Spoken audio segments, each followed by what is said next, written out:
नमस्कार दोस्तों, जब कर्ण के एक बाण ने तोड़ा था द्रोणाचार्य का घमंड। दोस्तों, आप ये तो जानते ही होंगे कि महाभारत में गुरु द्रोणाचार्य का एक और बहुत अहम किरदार था। उन्होंने ही सभी पांडवों एवं कौरवों को युद्ध कला की शिक्षा दी थी और उन सभी में से अर्जुन उनका प्रिय शिष्य भी बन गया था और उन्होंने अर्जुन को समस्त संसार का सर्वश्रेष्ठ धनुर्धर घोषित कर दिया था।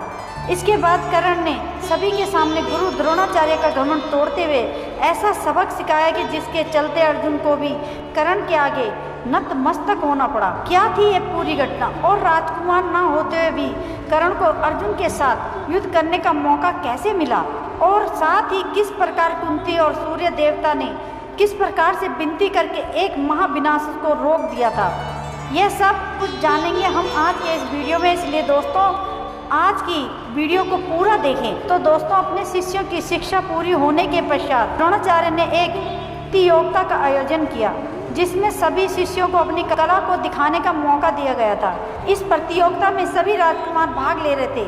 अर्जुन अपनी धनुर्विद्या दिखाते हुए एक एक करके सभी प्रतिद्वंदियों को हरा रहे थे। यह देखकर गुरु द्रोणाचार्य बहुत प्रसन्न हुए और हो भी क्यों नहीं, क्योंकि अर्जुन द्रोणाचार्य का सबसे प्रिय शिष्य जो था और अपने प्रिय शिष्य को इस तरह से कीर्तिमान स्थापित करते हुए देखना उनके लिए बहुत ही गौरव की बात थी। इसलिए गुरु द्रोणाचार्य का अपने ज्ञान पर बहुत घमंड आ गया था और उन्होंने इसी आवेश में आकर अर्जुन को संसार का सर्वश्रेष्ठ धनुर्धर घोषित करते हुए कहा था, अर्जुन मेरा एक महान शिष्य है और अर्जुन के जैसा धनुर्धर ना तो इस संसार में पहले कभी हुआ था और ना ही अब होगा और ना भविष्य में इसके बाद होगा, क्योंकि मैंने उसको शिक्षा दी है।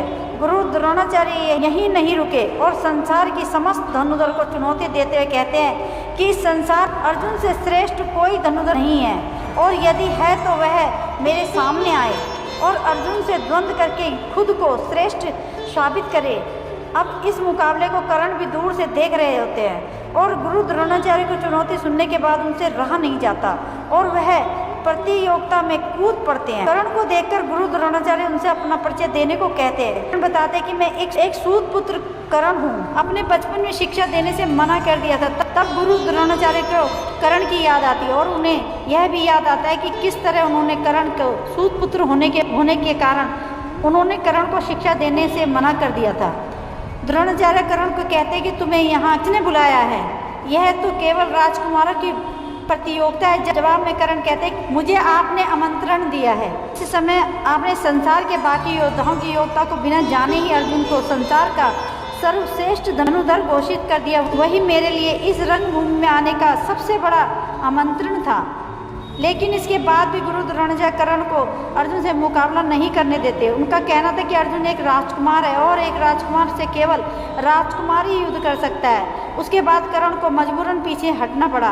तभी दुर्योधन कर्ण को अंग देश का राजा घोषित कर देते हैं और उसके बाद कर्ण अर्जुन के बीच घमासान युद्ध शुरू हो जाता है। तो दोस्तों, आखिर इसके बाद क्या हुआ जानेंगे हम अगले भाग में।